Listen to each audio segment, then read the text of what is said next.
Hey everybody, I'm Justin Beck, and this is the Monday Rundown, your top headlines in commercial real estate from the past week from around the country, the region, and the markets in which we do business: Pensacola, Mobile, Tallahassee, Destin, Fort Walton, Panama City, and so on.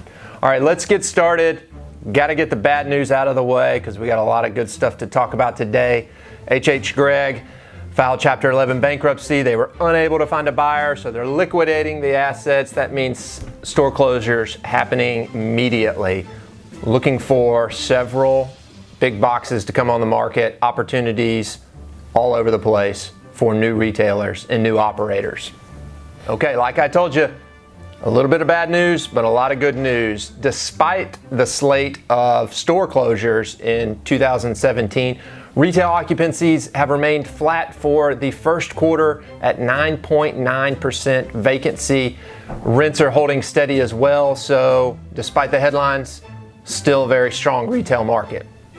Okay guys, when Barry Sternlicht does something, I tend to listen. His Starwood Property Group announced last week that they would be acquiring Forster, a mixed-use and residential developer, for $605 million. Further investment in the residential market, which is doing exceptionally well.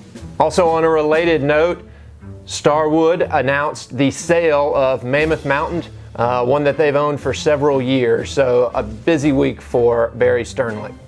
Okay, getting down to Florida. They were ranked number 5 with $78 billion in commercial real estate development last year, ranking them number 5th nationally behind New York, California, Texas, and oddly enough, Louisiana.